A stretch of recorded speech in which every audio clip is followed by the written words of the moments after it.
आणि पुणे बिल्डर पुत्र पोर्शे दुहेरी बळी प्रकरणात अपघात झालेल्या गाडीत कोणताही तांत्रिक बिघाड नसल्याचं स्पष्ट झालंय।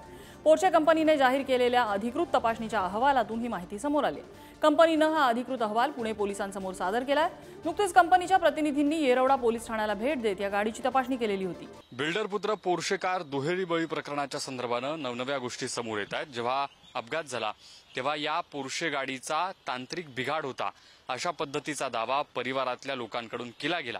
मात्र ही जी पोर्शे कार आहे या पोर्शे कारची याच ठिकाणी मुंबईतल्या पोर्शे टीम कडून तपासणी करण्यात आलेली होती आणि त्याचा अहवाल त्यांनी या पोर्शे कारची तांत्रिक बिघाड नव्हती अशा पद्धतीचा गुन्हे शाखेच्या पोलिसांना दिलेला आहे।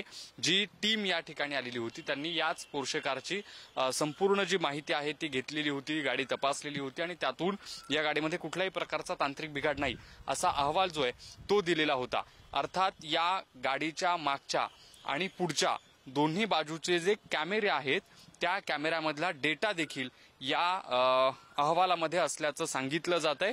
या संपूर्ण अपघातानंतर जो दावा केला गेला होता की ही जी पोर्शे कार आहे जी आपल्या समोर अलीकडच्या बाजूला जी दुचाकी आहे या दुचाकीवरच्या दोन तरुण आणि तरुणींना धडकली आणि त्यामध्ये त्यांचा जागीच मृत्यू झाला तेव्हा तांत्रिक बिघाड असल्याचं सांगितलं गेलं। मात्र या पोर्शे कारमध्ये तेव्हा तांत्रिक बिघाड नव्हता अशा पद्धतीचा अहवाल जो आहे तो प्राप्त झालेला आहे पोर्शे कंपनीकडून।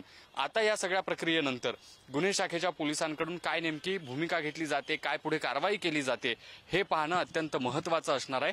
त्यातल्या त्यात जी जबाबदारी झटकण्याची गाडीवर तांत्रिक बिघाड आहे म्हणून आपल्यावर जो गुन्हा दाखल होईल तो होणार नाही, आपल्यावर जे या सगळ्या निमित्तानं संकट ओढावतंय ते संपेल अशा पद्धतीची जी भूमिका आहे ती परिवाराकडून घेतली जात होती। मात्र पोर्शे कंपनीच्या कर्मचाऱ्यांनी जेव्हा इथे येऊन तपासणी केली, गाडीचा अहवाल पोलिसांना दिला, यामध्ये संपूर्ण चूक जी आहे ती अल्पवयीन आरोपीची असल्याचं सिद्ध होतंय।